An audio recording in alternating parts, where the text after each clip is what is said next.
Fala pessoal, aqui é o Igor e nesse vídeo eu quero compartilhar as questões importantes que você deve prestar atenção na hora de analisar um projeto de arquitetura.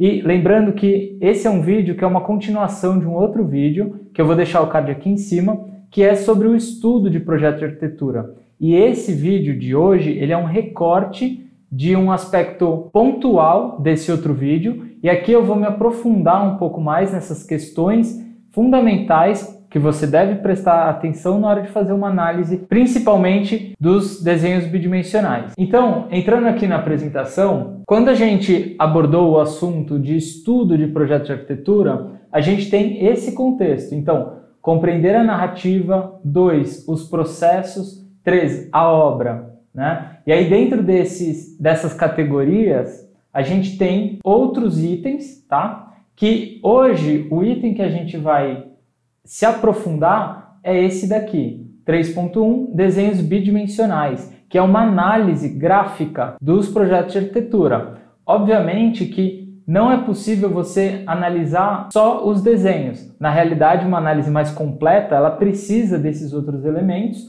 mas de uma forma mais didática e um pouco mais abstrata, a nossa ideia aqui é apresentar o que você deve prestar atenção na hora de fazer essa análise dos desenhos bidimensionais. Então, a primeira questão que é importante que você tenha em mente é que a leitura dos desenhos bidimensionais, ela não pode ser uma leitura passiva, tá? Na realidade, ela precisa ser uma leitura que você participe dessa análise, que não seja uma coisa de você só pegar os desenhos bidimensionais e olhar. Isso é uma leitura passiva. Para que você tenha uma compreensão um pouco mais aprofundada dessas relações de projeto, é importante que você produza de alguma maneira elementos gráficos, elementos textuais, de alguma forma que você se sinta confortável ou que funcione para você, possibilitar essa análise dos desenhos. Por exemplo, aqui em técnica construtiva, que é o primeiro item, você pode, por exemplo, imprimir esses desenhos bidimensionais e com papel manteiga em cima fazer desenhos, copiar e começar a entender questões de proporção, da materialidade em si, desses aspectos de projeto, tá? Isso serve para quase todos os itens. Você consegue fazer esse tipo de análise que é um pouco mais ativa em muitos desses pontos. E isso, para investigação e estudo de projeto de arquitetura, é muito eficiente, porque aí sim você começa, a partir do desenho, a compreender as relações projetuais. Então, nesse primeiro item, a gente tem a técnica construtiva. O que você deve prestar atenção na hora de fazer essa análise? Por exemplo, essa é a Casa Gerace, do Paulo Mendes da Rocha. A técnica construtiva, ela tem uma ênfase primordial para que você compreenda esse projeto. Aqui são elementos em concreto armado pré-fabricados, ou seja, eles já vêm pronto para a obra e eles são montados lá. Então você tem essa viga, você tem esse componente de pilares, né, que tem em diversos pontos da casa. Você tem alguns blocos também aparentes, a laje também é um elemento pré-fabricado. E aí, a partir do corte, essas questões construtivas, elas ficam muito evidentes. Então, ó, aqui a gente tem aquela viga que está passando em corte, as lajes alveolares, que são também elementos pré-fabricados. Aqui, mais um sistema de lajes, tá vendo? Aqui a gente tem alguns blocos estruturais que fazem a vedação desse edifício. Aqui, num segundo momento, a gente tem essa casa L4, que é do Luciano Kruck. Ela já usa a mesma técnica construtiva do concreto armado, só que agora de uma outra forma. Nesse caso, o concreto é moldado em loco, então você constrói direto na obra esses elementos estruturais. Nesse caso, são elementos estruturais, mas também elementos de vedação. Na realidade, você pode entender isso como um grande monolito, porque tudo isso vira uma coisa só, né? Então, a partir dos desenhos, a gente começa a entender essas relações desses preenchimentos, que são os elementos em concreto armado, tá vendo? Aqui a gente tem um sistema de esquadria também, aqui também. E aí no corte essa relação fica mais evidente, tá vendo? Isso aqui é a laje e as vigas, aqui a gente tem mais uma laje, alguns elementos também que aparecem nessa residência que são complementares a essa estrutura principal. A gente tem essa laje que está em balanço. E também você tem uma alternativa, por exemplo, nesse projeto do mapa, que são elementos de madeira maciça, de reflorestamento. Isso é montado numa fábrica, numa indústria, e aí a estrutura mais essencial ela já vem pronta e ela pode ser transportada num caminhão, por exemplo. Então isso é montado e levado para a obra quase que concluído. E aí depois você tem questões de acabamento, de fechamentos que são feitos na obra em si. Mas aí você também consegue trabalhar com outros tipos de elemento. Por exemplo, essas estruturas que fazem a interface da topografia com a cabana são estruturas metálicas. Então você tem outros complementos que também se conectam a essa estrutura principal. E aqui nos desenhos a gente consegue entender esses sistemas, tá vendo? A representação gráfica ela já indica também essas relações. É importante que você sempre faça uma análise dos desenhos junto com as fotografias, porque isso ajuda na compreensão. Mas tá vendo? Dá para perceber esses sistemas. Não é um desenho como, por exemplo, o do Luciano Huck, que era uma massa, né? Você começa a perceber esses pesos, essas espessuras, essas conexões que são importantes de a gente observar nesses desenhos, tá? Aqui a gente tem um corte também que a gente consegue entender essas relações de conexão, de materialidade, o peso dessas estruturas, tá vendo? Essas relações vão ficando mais evidentes. O próximo item é a espacialidade, que é um dos aspectos mais importantes, porque de fato é a construção e a experiência do usuário nesse espaço que é projetado. Então, aqui a gente trouxe a FAUSP, Vila Nova Artigas e do Carlos Cascaldi, e esse é um projeto que tem uma espacialidade muito impactante, por isso que a gente quis trazer ele. É pouco provável que você visite esse espaço e não tenha um impacto dessas relações do espaço e de você transitar por esse espaço. Então, se a gente olhar, por exemplo, os desenhos em planta, o que ocasiona um pouco essa relação espacial super interessante é um desenho das lajes que não é igual em todos os pavimentos. Tem também a questão dos meio-níveis e isso colabora a criar relações e perspectivas e visuais e escala que são muito interessantes.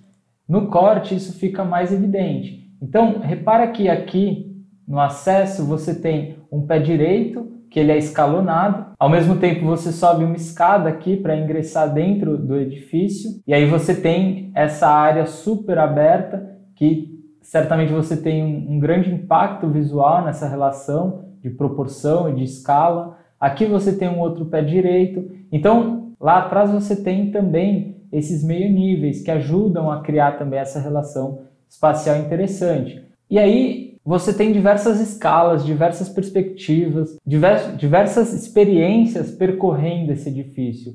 Torna ele super interessante. Notem que cada pavimento tem um desenho. Então ele não é aquela coisa empilhada que você não tem muitas relações internas do edifício. Ele é um edifício que consegue criar essas formas de vivenciar o edifício que são muito distintas e muito particulares. Agora, entrando na parte da estrutura, aqui a gente não pretende abordar todos os tipos de estrutura, mas pontuar essas categorias que são importantes de você prestar atenção, porque senão a gente precisaria colocar um monte de projetos com estruturas distintas que não seria tão objetivo e não passaria essa ideia de uma forma mais objetiva. Aqui a gente tem o Museu da Mineração, do Peter Zumthor, que é um pequeno edifício, na realidade é um conjunto de edifícios, esse é um dos edifícios, e são estruturas de madeira bem esbeltas, bem pequenas, não tem uma escala muito grande, mas a combinação desses elementos estruturais faz com que isso suporte essa edificação, todos esses pesos, né? E crie travamentos, até porque, de modo geral, esses edifícios estão ancorados em rochas, né? Então isso precisa de uma estabilidade considerável e aí você consegue, através desse sistema de caibros de madeira e conexões metálicas, fixar esse edifício nesse lugar. Aqui a gente tem um pouco esses desenhos das cabines. Então, aqui a gente tem a planta e aqui os cortes, né? Reparem que são estruturas bem esbeltas, mas elas formam esses componentes que dão mais rigidez e ajudam a estruturar todos esses elementos, tá vendo? Mas não são estruturas muito robustas, muito grandes. É uma combinação de madeira. E aí a gente tem o Ensemble Studio, que tem essa casa que utiliza estruturas que não são necessariamente usados numa escala de residência. Na realidade, são estruturas de viaduto, coisas muito grandes, são muito mais voltados para a infraestrutura urbana, e aí eles utilizam essas estruturas numa casa, né? Então, aqui a gente tem uma viga que tem aproximadamente 4 metros de altura. Essas estruturas bem consideráveis de concreto armado que fazem a organização e deixam esse edifício em equilíbrio. Se a gente olhar aqui o corte, a gente vê a escala, a proporção dessa estrutura em relação à escala humana, tá vendo? Você tem também alguns elementos de balanceamento para você fixar essa estrutura, para que isso não tenha esse movimento. Esse projeto tem uma estrutura bastante complexa, então são questões importantes de você prestar atenção. E aí a gente tem o edifício ACAL, do Pedro Paulo de Melo Saraiva, que usa uma lógica bem interessante. Na realidade, o que estrutura o edifício são essas fachadas. Então, a fachada vira um grande elemento estrutural que vai estruturar esses pavimentos a partir da combinação desses triângulos, né? Que é uma estrutura bastante rígida e que suporta bastante carga, né? Porque ela distribui bem os esforços. E aí você tem poucos apoios no térreo que recebe todos esses esforços. Se a gente olhar esse desenho em planta, a fachada de fato é a estrutura do edifício e você permite uma flexibilidade nos pavimentos. Então, em determinados casos, é interessante você compreender não só um projeto específico, mas a obra, o conjunto de projetos, para que você entenda essas relações de narrativa, de discurso e de proposições dos arquitetos e dos escritórios. Porque a gente vê, nesse caso específico, que tem uma série de outros edifícios que tem uma lógica parecida, que segue uma narrativa. Então é legal a gente ter também esse panorama mais amplo para compreender essas questões, que sobressai um projeto específico. Aí a questão da inserção, aqui a gente está falando de inserção urbana, tá? É uma relação que também é muito importante para a arquitetura, porque a cidade é composta por diversos edifícios, que são desenvolvidos, na maioria dos casos, por profissionais da área. Então, é importante que as cidades tenham uma relação com o edifício e o edifício uma relação com a cidade. Que os edifícios não assumam um papel de barreiras urbanas, mas sim de permeabilidade, de áreas de convívio, áreas comuns. E esse projeto do Álvaro Siza é um conjunto residencial de interesse social. E notem que aqui a gente tem uma série de unidades, né? Aqui a gente tem um desnível do terreno, então essa área é fechada. E essa área aqui à direita é uma rua e a cidade acontece aqui. Não há controle desses acessos. Então você consegue transitar por esses espaços livremente. E aí o controle ele acontece de fato na própria unidade. Então essa permeabilidade é muito interessante, porque poderia ser uma estratégia de projeto fechar tudo isso, mas você perderia toda essa área para a cidade, você deixaria uma área absolutamente privativa. Então, essa relação da inserção urbana e de uma possibilidade de uso comum, coletivo, compartilhado, nos parece bastante interessante. A gente tem um caso também que é muito interessante de prestar atenção, que é o Sesc 24 de Maio. Se a gente reparar, aqui é a rua e aqui já é, de fato, o edifício privado. Mas quando a gente olha em planta e também conhecendo esse espaço, não há uma barreira. Esse edifício ele é absolutamente convidativo. Então, se você está passando na rua, você pode entrar aqui dentro de um edifício que é privado, mas isso se torna uma praça. Então, é um edifício super convidativo, muito interessante, sempre tem gente por aqui. Ele, de fato, consegue ativar a ocupação das pessoas e trânsito nesse lugar, né? A relação da topografia também é importante, porque em alguns casos a topografia é o próprio partido. Esse caso, ele é um projeto muito bonito, que ele é a adaptação das ruínas romanas, feito pelo Tony Girones. Se a gente parar para prestar atenção, esse projeto é só topografia, basicamente. Em síntese, isso era uma estrutura romana que existia, e com o tempo isso foi abandonado e se desfez, né? E isso virou quase que a continuação desse morrinho, né? E aí o partido de projeto é você escavar determinados pontos do projeto e você vai formatar com uma outra configuração o projeto. Então, basicamente, uma estratégia de corte e aterro que resulta nessa composição, né, nesse sítio. É muito interessante entender como a topografia influencia nas decisões de projeto. E aí a gente tem uma casa do Aires Mateus, que aí já é uma outra perspectiva. Você tem essa questão da topografia em si, e uma estratégia de projeto foi enterrar essa casa. Então, basicamente, essa área que a gente viu ali na fotografia, ela está fora da terra, mas a casa está dentro da terra. Isso aqui está enterrado. Se a gente olhar um corte disso, a gente tem aqui essa escadaria e toda essa área aqui, ela está enterrada. Essa área aqui da casa, ela é enterrada. A gente consegue ver, ó, essa escadaria, o corte está passando exatamente aqui. E aí, toda essa área fica para debaixo da terra. Uma questão importante também é compreender como que a iluminação natural e a ventilação, ela se dá no projeto, né? Obviamente, você tem alguns projetos que são mais controlados, que não podem ter uma ventilação natural, por exemplo, uma biblioteca especializada com um acervo super sensível, você não consegue muito ter essa ventilação. Mas em diversos outros tipos de programa você consegue, e na realidade, na nossa realidade climática, na nossa condição, é importante que você tenha uma ventilação natural constante, né? Porque isso ajuda a resfriar o ambiente.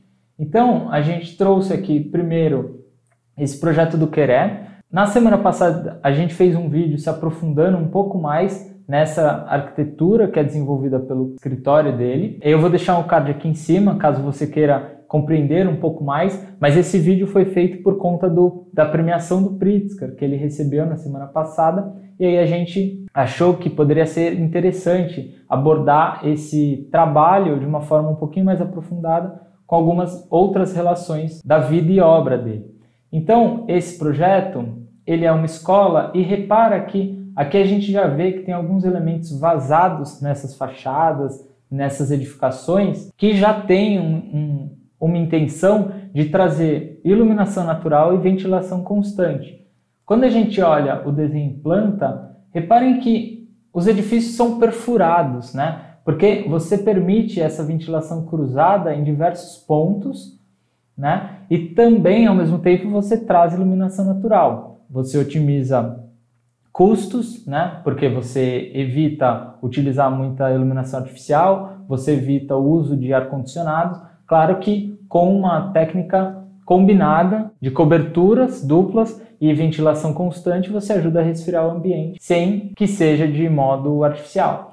Aqui tem um detalhe que tem um muro, né? Porque aqui tem tempestades de areia, né? Nesse sentido. Então tem também algumas proteções que são um pouco mais cautelosas em relação a isso, para que também isso não prejudique os espaços internos dessa escola. No corte a gente vê essas perfurações, né? Que isso ajuda a trazer a iluminação.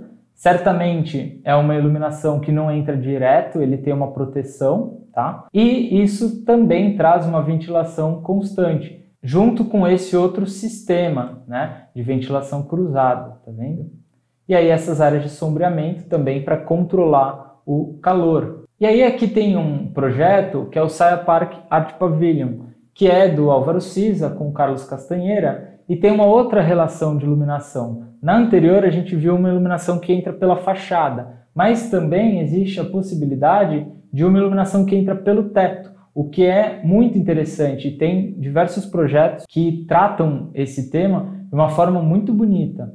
É uma alternativa bem interessante para que a gente consiga trazer essa iluminação também. Naquele projeto do Aires Mateus, que eu acabei de comentar, ele também tem essas estratégias. A Casa Gerace tem uma iluminação zenital também bem no centro da casa. Então, utilizar esses mecanismos é um aspecto bem interessante. E aí, por fim, o último item é uma questão de acessos e fluxos. Acessos e fluxos é algo que é um pouco mais abstrato, você não materializa isso. Então, como eu comentei no início do vídeo, você pode, por exemplo, imprimir os desenhos, colocar um papel manteiga e desenhar esses acessos, os fluxos, e aí você tem uma compreensão da circulação. Aqui a gente trouxe dois exemplos que são de museus, porque museu é um tipo de programa que precisa muito bem ter definido esses fluxos, esses acessos, para facilitar inclusive a questão expográfica, né? Então, o primeiro que a gente trouxe aqui é o Museu Guggenheim, do Frank Lloyd, e no corte a gente consegue ver essa questão de fluxo que é muito interessante. Você primeiro acessa o museu e sobe por um elevador, né? E reparem que essas lajes, elas estão a meio nível, né? Umas em relação à outra. Só que, na verdade, isso é uma rampa que vai descendo e você tem um percurso contínuo. Então, você sobe lá no último pavimento e vai descendo de forma sutil por essas rampas, enquanto vê a exposição e chega lá no pavimento térreo, concluindo a sua visita. Então, é uma forma de você propor a circulação bastante inusitada, né? E aí a gente tem esse outro museu, que é da Cultura Paracas, do Barclay Cruz, que também tem uma circulação muito particular. Você acessa a edificação por aqui, e aí você tem primeiro essa chegada, né? E aí o espaço do museu começa por aqui. E aí você tem uma série de possibilidades de percurso que torna esse espaço um pouco mais complexo, mais interessante, que você faz um percurso inusitado. Se a gente parar para analisar, também tem umas relações muito interessantes dessa iluminação natural, que eles recolhem essa iluminação natural e dispersam para dentro dos espaços expositivos, e sempre uma iluminação difusa, não pode ser aquela luz direta, mas tem também umas relações espaciais de iluminação natural, são muito bonitas, eu recomendo que vocês vejam esse projeto. Lembrando que todos os links desses projetos que eu apresentei aqui estão na descrição desse vídeo, você pode, caso tenha ficado interessado em algum projeto específico, entrar nesses links e entender melhor o projeto. Eu aconselho você a compreender a narrativa, olhar as fotografias, os desenhos, entenda um contexto geral. Se você ainda não viu aquele outro vídeo, eu acho que é importante você ver, porque ele é em conjunto com esse vídeo de análise de projetos, e ele faz parte dessa nova playlist de investigação de projetos de arquitetura aqui no nosso canal. Se você ainda não é inscrito, se inscreve no canal, que isso ajuda a gente a chegar em mais pessoas e compartilhar todo esse conhecimento com outras pessoas. Se você gostou desse vídeo, deixa o seu like, porque isso também ajuda a incentivar o nosso trabalho. E eu vou ficando por aqui, até os próximos vídeos.